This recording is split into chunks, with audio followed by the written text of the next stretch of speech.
नमस्कार दोस्तों, स्वागत है आप सभी का आपके अपने YouTube चैनल बुक स्मेल में। मैं हूं आपका साथी और आज मैं आपको लेकर चलने वाला हूं एक ऐसी दुनिया में जहां हर कदम पर रणनीति है, हर सांस में प्लानिंग है और हर पल एक छुपा हुआ सबक है जिसे अगर आप समझ लें तो जिंदगी की आधी लड़ाइयां बिना लड़े ही जीत जाए। कहते हैं ना, हर इंसान रोज एक लड़ाई लड़ता है। किसी को करियर के प्रेशर से लड़ना पड़ता है, किसी को घर की जिम्मेदारियों से, किसी को अपनी खामोशियों से और कई लोग अपने ही अंदर जन्म लेने वाले डर से। रात के सुन्न सन्नाटे में जब आप थक कर बिस्तर पर गिरते हैं और आंखें बंद करते ही दिमाग पूछता है, क्या मैं हार रहा हूं? क्या मैं और स्मार्ट हो सकता था? क्या कोई मुझे आउट स्मार्ट कर रहा है? यही वो सवाल हैं जिनके जवाब ढूंढने का सफर आज हम साथ शुरू करने वाले हैं। 2500 साल पहले चीन की धरती पर एक शांत, गंभीर और बेहद गहरे विचारों वाला इंसान अपने ब्रश से कागज पर ऐसी बातें लिख रहा था जिनसे फ्यूचर के हजारों सालों की लड़ाइयों की किस्मत बदलने वाली थी। उसका नाम था सन त्सू और किताब थी द आर्ट ऑफ वॉर। लेकिन दोस्तों, ये किताब वॉर के बारे में कम और विनिंग विथआउट वॉर के बारे में ज्यादा है। ये किताब सिखाती है ताकत से नहीं बुद्धि से लड़ना, शोर से नहीं शांत मन से जीतना और तलवार से नहीं सही समय पर सही कदम उठाकर बाजी पलटना। आज हम इस किताब को बस समझेंगे नहीं, हम इसे महसूस करेंगे, जिएंगे और इसे अपनी रियल लाइफ से जोड़ेंगे। ये सिर्फ सोल्जर्स और वॉरियर्स की किताब नहीं है।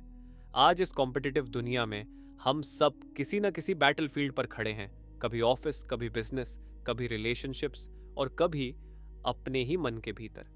आज का ये सफर सिर्फ पढ़ने का नहीं है, ये एक एहसास है, एक जागरूकता है, एक ऐसी रोशनी है जिससे आप अपनी जिंदगी की कई अंधेरी गलियों को एकदम साफ देख पाएंगे। तो दोस्तों, तैयार हो जाइए अपने आप से मिलने के लिए, अपनी ताकत को पहचानने के लिए और उस विजडम को समझने के लिए जो आपको बिना लड़े जीतना सिखाती है। चलिए शुरू करते हैं। सुबह के 6 बजे हैं। आप आपके रूम की खिड़की के पास बैठे हैं।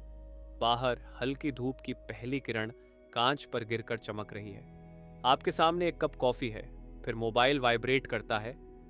आज की मीटिंग आपके भविष्य के लिए क्रूशल है और उस पल आपके हाथ हल्के से कांप जाते हैं।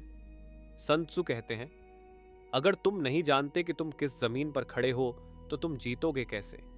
जिंदगी का पहला लेसन, अपने हालात को समझो, अपनी स्थिति को पहचानो, अपने इमोशंस को पढ़ो।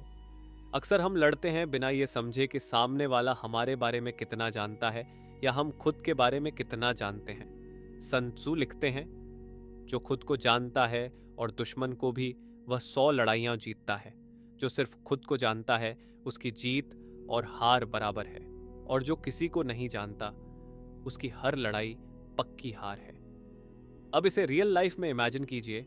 आप ऑफिस में प्रमोशन चाहते हैं, आप मेहनत कर रहे हैं लेकिन रिजल्ट नहीं दिखता। क्यों? क्योंकि आपने बैटलफील्ड को समझा ही नहीं।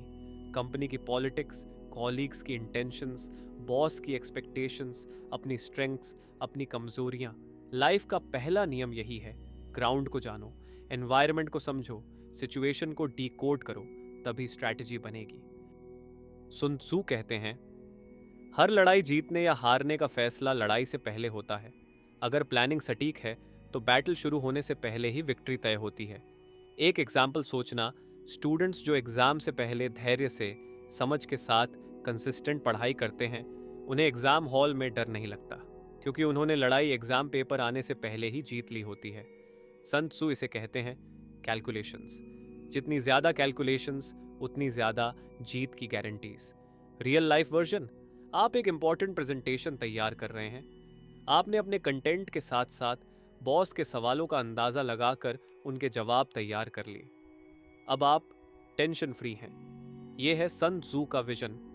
जीतने के लिए लड़ो मत, लड़ने से पहले जीत लो। आपने कभी पानी को गौर से देखा है? वह कितना शांत, कितना नम्र, लेकिन कितना शक्तिशाली होता है। अगर उसे हाथों में पकड़ना चाहो, वह फिसल कर निकल जाता है। रास्ता रोको तो अपनी दिशा बदल लेता है, पर अगर उसके सामने कोई दीवार खड़ी कर दो तो वह धीरे धीरे उसमें से रास्ता बना लेता है। सन त्सू इसी पानी की मिसाल देकर कहते हैं, सक्सेसफुल वॉरियर वही है जो पानी की तरह अडेप्टेबल हो। वे लिखते हैं, युद्ध में वही जीतता है जो परिस्थितियों के हिसाब से ढल सकता है। जिंदगी भी बिल्कुल वैसी ही है। आप ऑफिस में हो या बिजनेस में, रिलेशनशिप में हो या पर्सनल स्ट्रगल्स में, अगर आप रिजिड रहेंगे, अगर हर चीज अपने हिसाब से चलाना चाहेंगे, तो टूट जाएंगे। दुनिया बदलती है, लोग बदलते हैं, मार्केट बदलता है, और अगर आप नहीं बदलते तो पीछे छूट जाते हैं। मान लीजिए आपकी कंपनी में नया सॉफ्टवेयर आ गया। टीम के आधे लोग परेशान, आधे कंफ्यूज और कुछ लोग सीखने से डर रहे हैं। लेकिन आप पानी बन जाते हैं। आप खुद सीखते हैं, ऑनलाइन ट्यूटोरियल्स देखते हैं, प्रैक्टिस करते हैं और 2 हफ्ते में एक्सपर्ट बन जाते हैं। अब आप सिर्फ एक एम्प्लॉई नहीं, कंपनी की जरूरत बन जाते हैं। इसी को सन त्सू बीइंग फॉर्मलेस कहते हैं। जब आप शेपलेस होते हैं तो कोई आपकी अगली चाल नहीं पढ़ सकता। आप अनप्रिडिक्टेबल हो जाते हैं, और अनप्रिडिक्टेबिलिटी हर बैटलफील्ड में एक सुपर पावर होती है।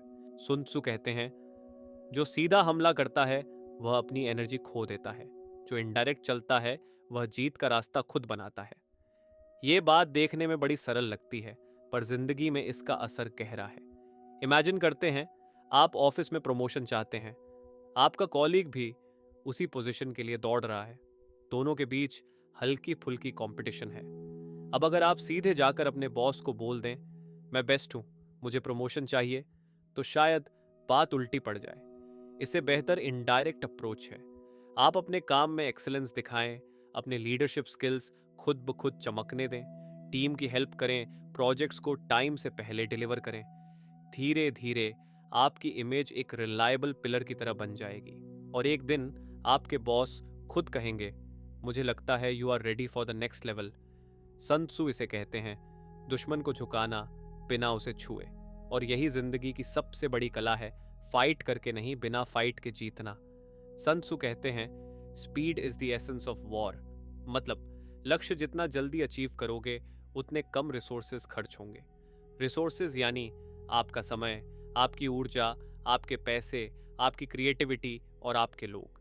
एक प्रोजेक्ट चल रहा है, डेडलाइन नजदीक है, टाइम बहुत कम, टीम स्ट्रेस में। अब 2 तरह के लीडर्स होते हैं। पहला वो जो पैनिक करता है, लाउड होता है और टीम को कंफ्यूज कर देता है। दूसरा जो कामली प्रायोरिटी सेट करता है, टीम में क्लैरिटी लाता है और स्मार्टली रिसोर्सेज इस्तेमाल करता है। सन त्सू की नज़र में दूसरा लीडर हमेशा जीतता है, क्योंकि वो अपनी फुट सोल्जर्स को बचाता है।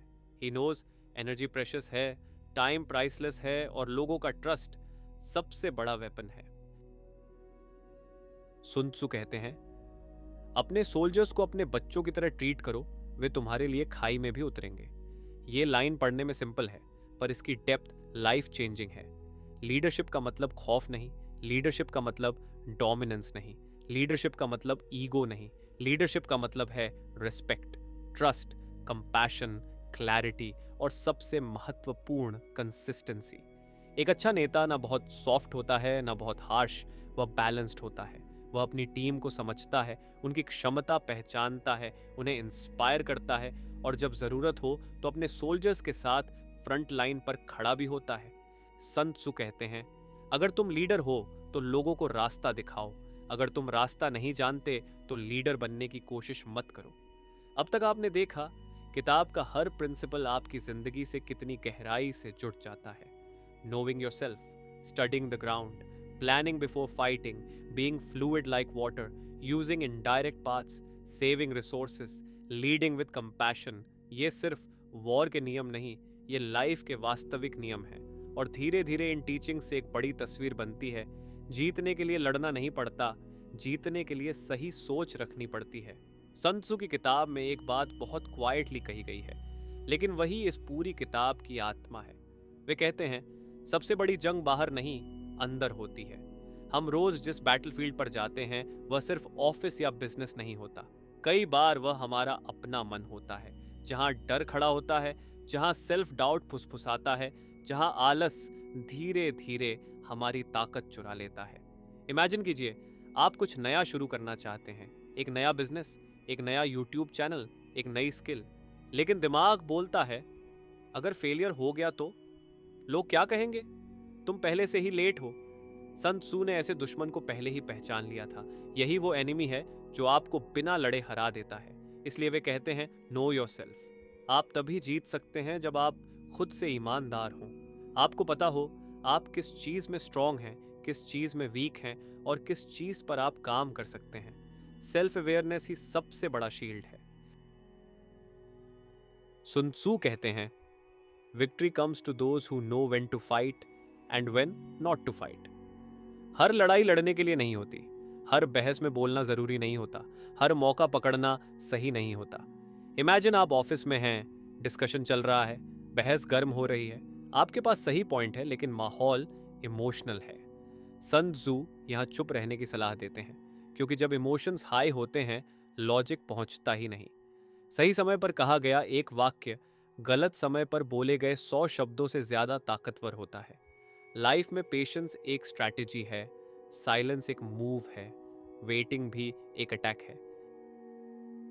डिसेप्शन, दिखाना कुछ करना कुछ, ये चैप्टर सबसे मिसअंडरस्टूड है। लोग सोचते हैं कि सन त्सू झूठ सिखाते हैं, लेकिन असल में वे परसेप्शन सिखाते हैं। सन त्सू कहते हैं जब तुम स्ट्रांग हो तो वीक दिखो, जब वीक हो तो स्ट्रांग दिखो। इसका मतलब धोखा नहीं है, इसका मतलब है अपने प्लान्स को सेफ रखना। एग्जाम्पल, आप बिजनेस ग्रो करना चाहते हैं, लेकिन आप हर आइडिया सोशल मीडिया पर अनाउंस नहीं करते। आप क्वाइटली काम करते हैं, एग्जीक्यूशन पर फोकस करते हैं, और जब रिजल्ट आता है तो दुनिया सरप्राइज हो जाती है। सन त्सू कहते हैं सरप्राइज इज पावर। अनप्रिडिक्टेबल होना एक स्ट्रैटेजी है। सन त्सू ने मौका पहचानने की कला पर बहुत जोर दिया है। वे कहते हैं अपॉर्चुनिटी कभी दरवाजा बीस नहीं करता, खटखटा कर नहीं आती, वह इशारों में आती है। आपको अलर्ट रहना पड़ता है। एक छोटा चांस कभी कभी डेस्टिनी बदल देता है। जैसे एक छोटी प्रोजेक्ट लीड करना, एक छोटी प्रेजेंटेशन देना, एक नया स्किल सीखना। जो लोग मौके पकड़ लेते हैं वे धीरे धीरे आगे निकल जाते हैं, और जो सोचते रहते हैं अभी नहीं कल करेंगे, वे पीछे छूट जाते हैं। सुन त्सू कहते हैं an army without discipline is already defeated. Discipline boring लगता है, लेकिन यही कंसिस्टेंसी बनाता है। Daily routines, small habits, regular practice, ये सब इनविजिबल सोर्ड हैं जो आपको भीड़ से अलग करते हैं। जो रोज थोड़ा बेहतर बनता है वही लंबे समय में बेअटैबल बनता है। गुस्सा, डर, जलन, जल्दबाजी, सन त्सू इन इमोशंस को सबसे डेंजरस एनिमी मानते हैं, क्योंकि ये डिसीजंस बिगाड़ देते हैं। असली ताकत वही है जो कंट्रोल में हो। काल्म माइंड ही क्लियर स्ट्रैटेजी बनाता है। सन त्सू इस किताब को नॉइज में खत्म नहीं करते, वे इसे समझदारी में खत्म करते हैं। उनका अंडरलाइंग मैसेज साफ है, जंग लड़ना आखिरी ऑप्शन है, पहला नहीं। अगर आपको लड़ना ही पड़ रहा है तो कहीं ना कहीं प्लानिंग में कमी रह गई है। जीतने वाले वो होते हैं जो अपने एनिमीज को नहीं, अपनी गलतियों को हराते हैं। जंग तब खत्म नहीं होती जब आखिरी वार किया जाता है। जंग तब खत्म होती है जब सामने वाला समझ जाता है कि अब लड़ना बेकार है। सन त्सू की द आर्ट ऑफ वॉर यहीं आकर खुद को पूरी करती है। ये किताब आपको सिखाती है कि लाइफ कोई बॉक्सिंग रिंग नहीं है जहां आपको हर पंच का जवाब पंच से देना पड़े। लाइफ एक चेस बोर्ड है जहां कई बार एक कदम पीछे जाना आपको सीधे विक्टोर तक पहुंचा देता है। पूरी किताब का सार एक ही लाइन में छुपा है, victory begins not on the battlefield but in the mind. जरा रुक कर सोचिए, आप आज किससे लड़ रहे हैं? क्या वो आपका बॉस है? क्या वो मार्केट कंपटीशन है? क्या वो रिश्तों की उलझन है? या फिर वो आप खुद हैं? आपका डर, आपकी प्रोक्रास्टिनेशन, आपकी आदतें, आपका सेल्फ डाउट। सन त्सू बार बार हमें यही याद दिलाते हैं कि असली दुश्मन बाहर नहीं, अंदर बैठा होता है। जब आप उसका नाम जान लेते हैं, जब आप उसकी चाल समझ लेते हैं, तो वही पल होता है जब आपकी जीत शुरू हो जाती है। स्मार्ट बनो, स्ट्रांग नहीं। ये किताब ताकत की पूजा नहीं करती, ये माइंडसेट की पूजा करती है। सन त्सू नहीं चाहते कि आप हर समय एग्रेसिव रहें, वो चाहते हैं कि आप अवेयर रहें। जब बोलना हो तब बोलें, जब चुप रहना ज्यादा असरदार हो तो शांति चुनें, जब फाइट जरूरी हो तो जीतने के लिए फाइट करें, और जब फाइट अवॉइड हो सकती हो तो बुद्धिमानी से पीछे हटें। क्योंकि हर लर्न्ड वॉरियर जानता है हर जीती हुई जंग तोहफा नहीं होती, कई बार वह थकान छोड़ जाती है। अगर इस किताब से एक लेसन चुनना हो तो वह यही होगा, प्लानिंग इज एवरीथिंग। जो लोग सोचते हैं देखेंगे जो होगा, वे अक्सर हार जाते हैं। जो लोग कहते हैं पहले समझेंगे फिर चलेंगे, वे आगे निकल जाते हैं। आप जितनी क्लैरिटी के साथ अपने कदम तय करेंगे, उतनी ही कम चोटें आपको लगेंगी। सन त्सू की सबसे खूबसूरत मेटाफोर आज भी टाइमलेस है। पानी की तरह बन जाओ। पानी कभी ईगो में नहीं रहता, पानी कभी अड़ता नहीं, पानी बस रास्ता ढूंढ लेता है। आप भी वैसे बन सकते हैं। जो एडजस्ट करना चाहे, जो सीखना चाहता है, जो बदलाव से डरता नहीं, वो कभी हारता नहीं, वो वक्त के साथ आगे बढ़ता है। अगर आप किसी को लीड करते हैं, चाहे वो आपकी टीम हो, आपका परिवार हो या आपकी ऑडियंस, तो याद रखिए, लोग डर से नहीं, भरोसे से चलते हैं। सन त्सू के लिए अच्छा कमांड वही है जहां लीडर सबसे पहले खुद मैदान में उतरता है, जहां शब्द कम होते हैं और उदाहरण ज्यादा। आज की दुनिया में हर कोई खुद को लाउड बनाना चाहता है, हर कोई अनाउंस करना चाहता है कि वो क्या करने वाला है। सन त्सू मुस्कुराकर कहते हैं, जीत चुपचाप आती है। अपना काम क्वाइटली करें, अपनी तैयारी गुपचुप करें, और जब रिजल्ट आए तो उसे बोलने दें, क्योंकि असली ताकत कभी नॉइज नहीं करती। दोस्तों, द आर्ट ऑफ वॉर कोई पुरानी किताब नहीं है, ये एक मिरर है। ये आपको दिखाती है कि आप किन लड़ाइयों में खुद को बेवजह थका रहे हैं और किन लड़ाइयों को आप प्लान, पेशेंस और प्रेजेंस से आसानी से जीत सकते हैं। इस किताब का मकसद आपको दूसरों से चालाक बनाना नहीं, आपको अपने आप से ईमानदार बनाना है। हर रात सोने से पहले खुद से एक सवाल पूछिए, आज मेरी असली जंग क्या थी? और फिर पूछिए, क्या मैं लड़ने से जीता या समझदारी से? सन त्सू कहते हैं, the opportunity to secure ourselves against defeat lies in our own hands. आपके हाथ में है, आपकी सोच में है, आपके डिसीजन में है। अगर आपको यह समरी कहीं ना कहीं आपकी कहानी लगी, तो समझ लीजिए सन त्सू आपसे बात कर रहे थे। वीडियो पसंद आए तो लाइक ज़रूर करें, शेयर करें उन लोगों के साथ जो जिंदगी की जंग में थक चुके हैं। कमेंट करके बताइए, आप अपनी जिंदगी में सबसे पहले कौन सी जंग जीतना चाहते हैं? हम फिर मिलेंगे एक नई किताब के साथ, एक नई खुशबू के साथ। तब तक के लिए स्मार्ट रहिए, स्ट्रैटेजिक बनिए और बिना लड़े जीतते रहिए।